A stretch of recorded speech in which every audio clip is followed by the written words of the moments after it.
prière, continuez à croire et continuez à prier. Les plans et les desseins de Dieu pour nous, depuis la création jusqu'à maintenant, sont bons. C'est vivre un destin accompli et glorieux. Le livre de la Genèse, chapitre 1, versets 27 à 31 dit: Alors Dieu créa l'homme à son image, à l'image de Dieu, il le créa. Hommes et femmes, il les créa. Et Dieu les bénit, et Dieu leur dit: Soyez féconds, multipliez et remplissez la terre, et l'assujettissez, et dominez sur les poissons de la terre, sur les oiseaux du ciel, et sur tout être vivant qui se meut sur la terre.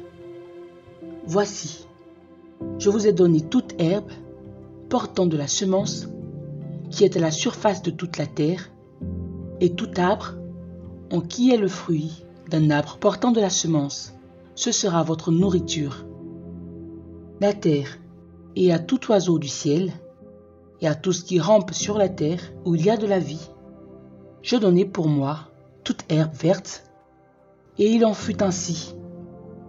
Et Dieu vit tout ce qu'il avait fait, et voici, c'était très bon. Et le soir et le matin était le 6e jour. Immédiatement après la création, Dieu a béni l'homme et nous a donné la domination sur toutes les autres créatures et a qualifié de bon tout ce qu'il a créé, y compris l'homme. Cela montre que l'intention originelle de Dieu pour l'humanité jusqu'à aujourd'hui est un plan parfait. Jésus nous parlait dans Matthieu 7, verset 11. Si donc, méchants comme vous l'êtes, vous savez donner de bonnes choses à vos enfants, à combien plus forte raison, votre Père, qui est dans les cieux, donnera-t-il de bonnes choses à ceux qui les lui demandent. Dieu est notre Créateur. Il est notre Père. Ses plans pour nous sont des plans de paix et non de malheur. Ses plans sont bons et non mauvais. Un plan pour prospérer et ne pas nous nuire. Des plans pour nous donner de l'espoir et un avenir. Il a dit à Jérémie, dans Jérémie 1, verset 5, « Avant de te former dans le ventre, je t'ai connu, et avant que tu ne sois sorti de l'utérus, je t'ai sanctifié, et je t'ai établi prophète pour les nations. » Ses plans et ses voies sont toujours différents des nôtres. Il y a une voie qui semble juste à l'homme, mais la fin de celle-ci sont les voies de la mort. L'homme pense toujours que ses voies sont les meilleures et ses plans sont nombreux.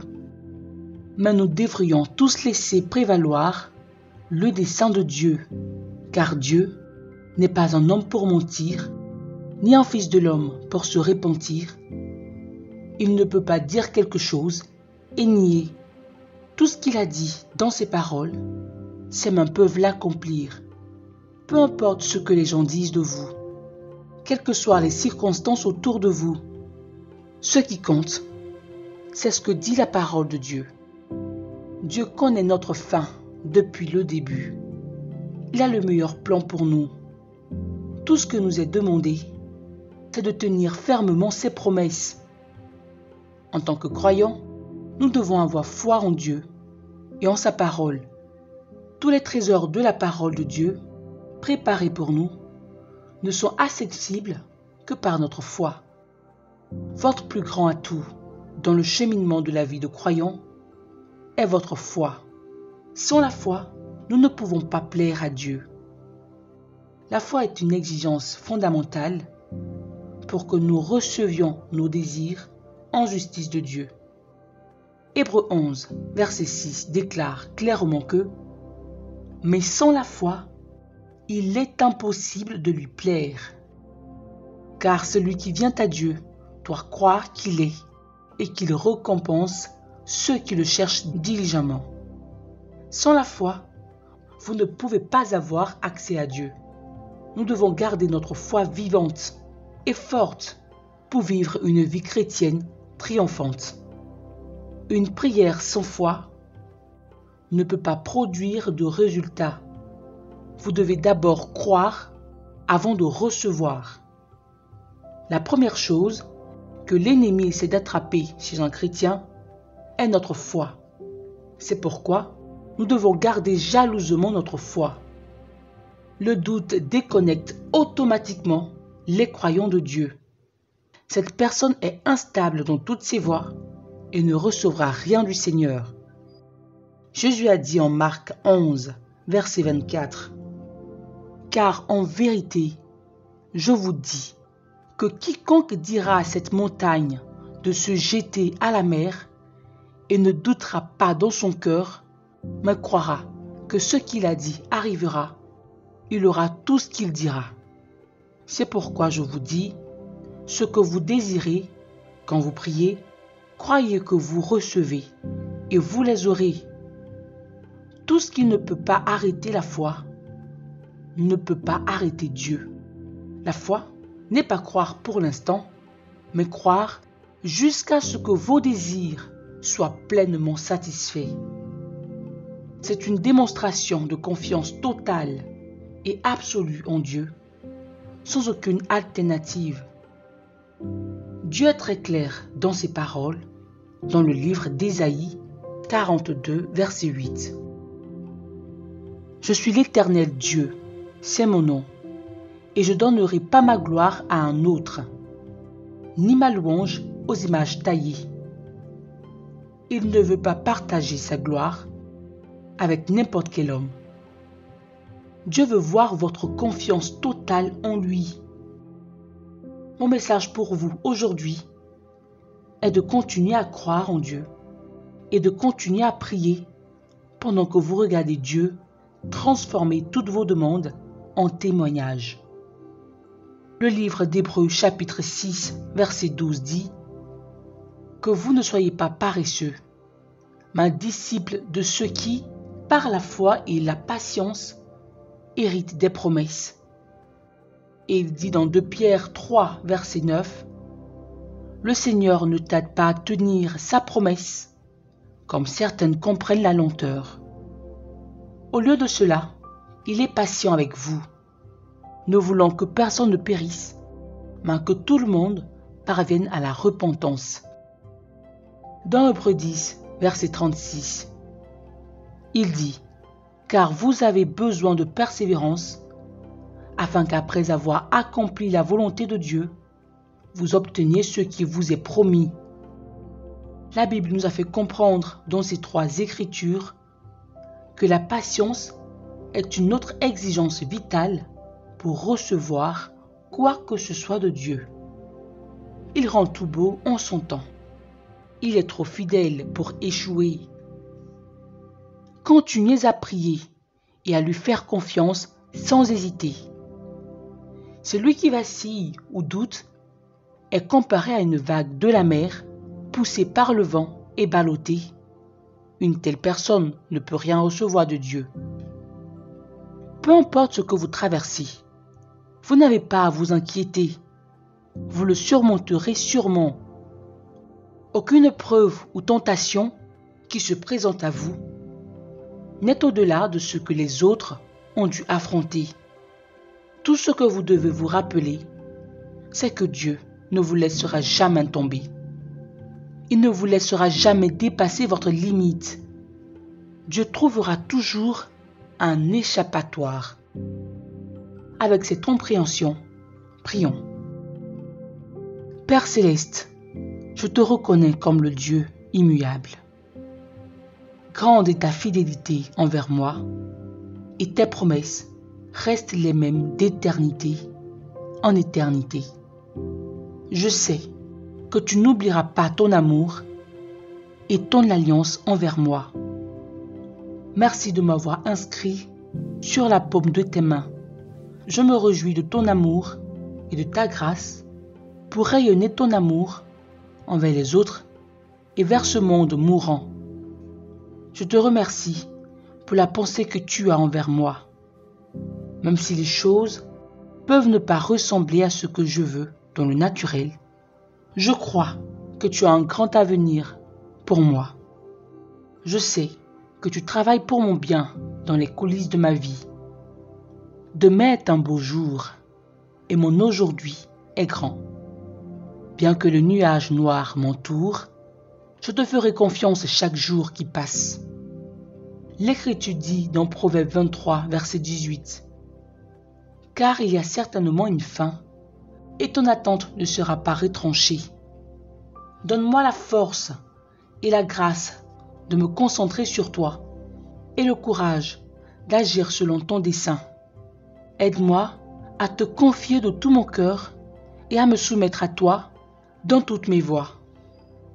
Que mon espérance et mon attente continuent de grandir chaque jour, alors que je regarde vers ton salut et ta délivrance. Laisse mon esprit, mon cœur et mon âme se concentrer sur des choses qui te plaisent.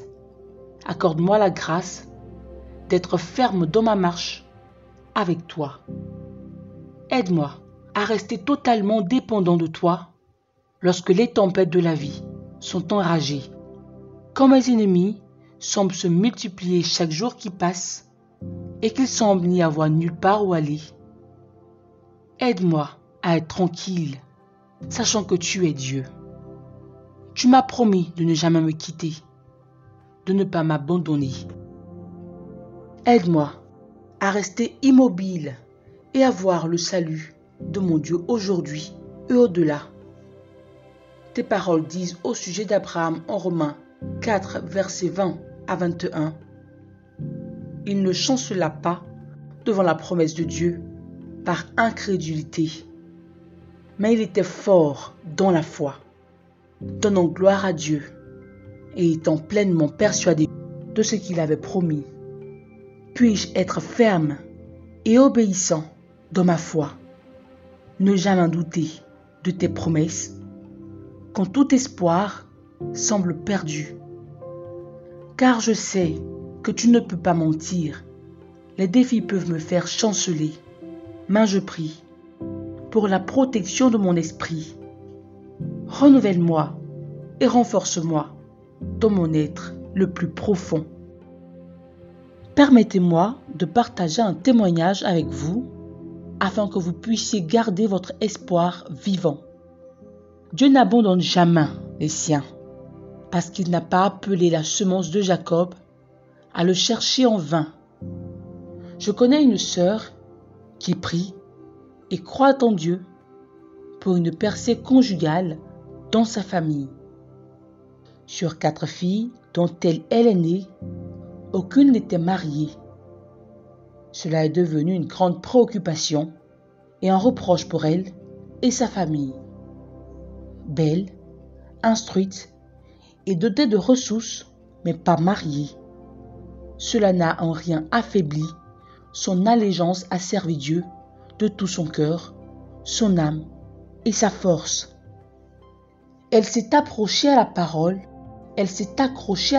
de Dieu en Matthieu chapitre 6, verset 33, qui dit « Mais cherchez premièrement le royaume de Dieu et sa justice, et toutes ces choses vous seront données par-dessus. » Elle n'a pas permis la honte et l'opprobre dans sa famille pour perturber son service au Seigneur. Elle est restée concentrée sur Dieu et sa parole. Alors qu'elle servait et attendait patiemment, indépendamment de la moquerie, Dieu s'est soudainement souvenu d'elle et de sa famille. Elle s'est finalement mariée pour la première fois au début de la cinquantaine. Toutes ses sœurs se sont également mariées la même année. Le sortilège du retard conjugal était rompu. Pourquoi faites-vous confiance à Dieu? Est-ce pour la guérison, le mariage, la fécondité, la promotion, la prospérité? Dieu est plus que capable de faire en sorte que cela se produise dans votre vie. Peu importe combien de temps vous avez attendu, continuez simplement à prier et à croire. Dieu est toujours disposé, prêt, disponible. Alléluia. Jésus est Seigneur.